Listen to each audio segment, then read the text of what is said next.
ಐಪಿಎಲ್ನಲ್ಲಿ royal Challengers Bengaluru ಮತ್ತೆ ಇತಿಹಾಸವನ್ನು ಬರೆದಿದೆ. ಎರಡನೇ ಬಾರಿಗೆ ಐಪಿಎಲ್ ಟ್ರೋಫಿ ಮುಡಿಗೇರಿಸಿಕೊಂಡಿದೆ. ಅಹಮದಾಬಾದ್ನಲ್ಲಿ ಆತಿಥೇಯ ಗುಜರಾತ್ ಟೈಟಾನ್ಸ್ ತಂಡವನ್ನು 5 ವಿಕೆಟ್ಗಳಿಂದ ಬಗ್ಗುಬಡಿಯಿತು. ಐಪಿಎಲ್ ಫೈನಲ್ ಪಂದ್ಯದಲ್ಲಿ ಟಾಸ್ ಸೋತು ಮೊದಲು ಬ್ಯಾಟಿಂಗ್ ಮಾಡಿಕೊಂಡಂತಹ ಗುಜರಾತ್ 8 ವಿಕೆಟ್ ನಷ್ಟಕ್ಕೆ 155 ರನ್ ಗಳಿಸಲಷ್ಟೇ ಶಕ್ತವಾಯಿತು. ಸುಲಭ ಗುರಿ ಬೆನ್ನತ್ತಿದಂತಹ ಆರ್ಸಿಬಿ 12 ಎಸೆತಗಳು ಬಾಕಿ ಇರುವಂತೆಯೇ 5 ವಿಕೆಟ್ ಕಳೆದುಕೊಂಡು 161 ರನ್ ಬಾರಿಸಿ ಗುರಿ ತಲುಪಿತು. ಐಪಿಎಲ್ ಫೈನಲ್ ಪಂದ್ಯದಲ್ಲಿಯೂ ಚೇಸಿಂಗ್ ಮಾಸ್ಟರ್ ವಿರಾಟ್ ಆರ್ಭಟಿಸಿದ್ರು. ಗುಜರಾತ್ ಟೈಟಾನ್ಸ್ ಬೌಲರ್ಗಳನ್ನು ದಂಡಿಸಿದಂತಹ ಕೊಹ್ಲಿ ಅಜೇಯನ್ನು 75 ರನ್ ಬಾರಿಸಿದ್ರು.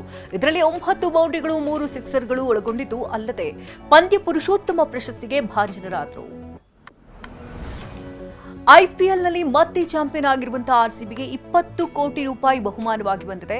ರನ್ನರ್ ಅಪ್ ಗುಜರಾತ್ಗೆ 13 ಕೋಟಿ ರೂಪಾಯಿಗೆ ತೃಪ್ತಿ ಪಟ್ಟುಕೊಂಡಿದೆ. ಕ್ವಾಲಿಫೈಯರ್ 2ರಲ್ಲಿ ಸೋಲನ್ ಫಸಿಂತ ರಾಜಸ್ಥಾನ ರಾಯಲ್ಸ್ 7 ಕೋಟಿ ರೂಪಾಯಿ ಸಿಕ್ಕಿದೆ.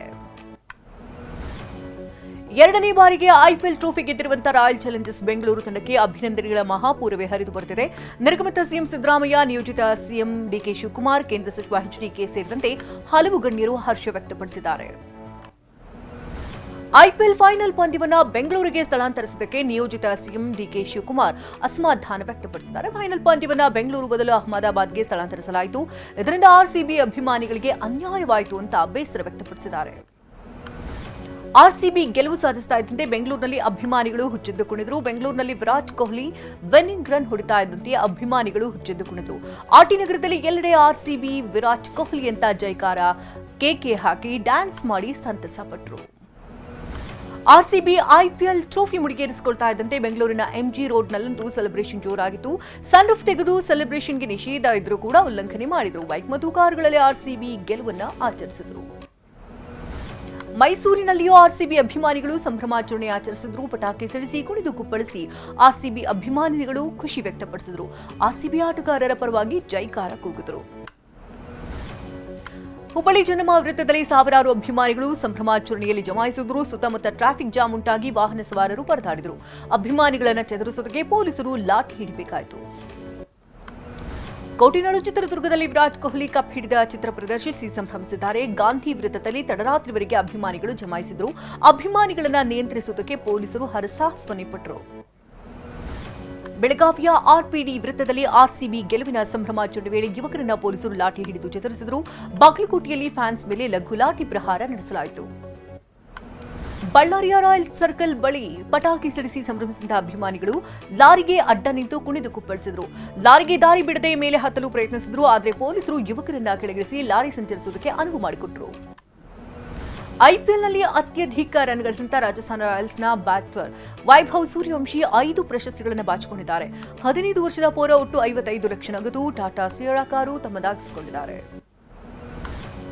ಐಪಿಎಲ್ನಲ್ಲಿ ಜಾರಿಗೆ ತಂದಿರುವಂತಹ ಇಂಪ್ಯಾಕ್ಟ್ ಪ್ಲೇಯರ್ ನಿಯಮಕ್ಕೆ ಜೀವಂತ ದಂತಕತೆ ಸಚಿನ್ ತೆಂಡೂಲ್ಕರ್ ಆಕ್ಷೇಪ ವ್ಯಕ್ತಪಡಿಸಿದ್ದಾರೆ.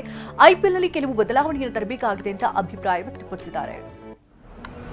ವಾಣಿಜ್ಯ ಸಿಲಿಂಡರ್ ಗ್ರಾಹಕರ ಮೇಲೆ ಕೇಂದ್ರ ಸರ್ಕಾರ ಮತ್ತೆ ಗದಾ ಪ್ರಹಾರವನ್ನು ನಡೆಸಿದ್ದು ಕಮರ್ಷಿಯಲ್ ಸಿಲಿಂಡರ್ ಬೆಲೆ 46 ರೂಪಾಯಿ ಹೆಚ್ಚಳ ಮಾಡಿದೆ. ಹೀಗಾಗಿ 19 ಕೆಜಿ ಕಮರ್ಷಿಯಲ್ ಸಿಲಿಂಡರ್ ಬೆಲೆ 3,198 ರೂಪಾಯಿಗೆ ಜಿಗಿದಿದೆ. ನೂತನ ಸಚಿವರ ಪಟ್ಟಿ ಅಂತಿಮಗೊಳಿಸುವುದಕ್ಕೆ ಇಂದು ನಿಯೋಜಿತ ಸಿಎಂ ಡಿಕೆ ಶಿವಕುಮಾರ್, ನಿರ್ಗಮಿತ ಸಿಎಂ ಸಿದ್ದರಾಮಯ್ಯ ದೆಹಲಿಗೆ ತೆರಳಲಿದ್ದಾರೆ. ವರಿಷ್ಠರ ಜೊತೆ ಸಂಭಾವ್ಯ ಸಚಿವರ ಬಗ್ಗೆ ಸುದೀರ್ಘ ಚರ್ಚೆಯನ್ನ ನಡೆಸಲಿದ್ದಾರೆ. ಬೆಂಬಲಿಗರಿಗೆ ಡಿಸಿಎಂ ಪಟ್ಟ ಕೊಡಿಸೋದಕ್ಕೆ ಸಿದ್ದರಾಮಯ್ಯ ಕಸರತ್ತನ್ನು ನಡೆಸ್ತಾ ಇದ್ದು ಪರಮೇಶ್ವರ್, ಎಂಬಿ ಪಾಟೀಲ್, ಜಮೀರ್ ಅಹಮದ್ಗೆ ಡಿಸಿ ಮಾಡೋದಕ್ಕೆ ಯತ್ನಿಸ್ತಾ ಇದ್ದಾರೆ. ಜಾತಿ ಸಮೀಕರಣದ ಡಿಸಿಎಂ ಸ್ಥಾನ ನೀಡುವಂತೆ ಹೈಕಮಾಂಡ್ ಮೇಲೆ ಒತ್ತಡವನ್ನು ಹಾಕುತ್ತಿದ್ದಾರೆ. ಕಾಂಗ್ರೆಸ್ ನಾಯಕ ರಾಹುಲ್ ಗಾಂಧಿ ಸಿದ್ದರಾಮಯ್ಯ ಪತ್ನಿಗೆ ರಾಜ್ಯಸಭಾ ಸ್ಥಾನದ ಆಫರ್ ಅನ್ನು ಇಟ್ಟಿದ್ರು ಅನ್ನೋ ಬಗ್ಗೆ ಮಾಹಿತಿ ಲಭ್ಯವಾಗಿತ್ತು. ಆದರೆ ಪತ್ನಿ ರಾಜಕಾರಣಕ್ಕೆ ಬರುವಂತಹ ಪ್ರಶ್ನೆಯೇ ಇಲ್ಲ ಅಂತ ಸಿದ್ದರಾಮಯ್ಯ ಹೇಳಿದ್ರು ಅಂತ ತಿಳಿದು ಬಂದಿದೆ. ಬೆಂಗಳೂರಿನಲ್ಲಿ ರಾಜ್ಯಪಾಲರಿಗಾಗಿ ರಸ್ತೆ ಬಂದ್ ಮಾಡಿದ್ದಕ್ಕೆ ವ್ಯಕ್ತಿಯೊಬ್ಬರು ತೀವ್ರ ಅಸಮಾಧಾನ ಹೊರಹಾಕಿದ್ದಾರೆ.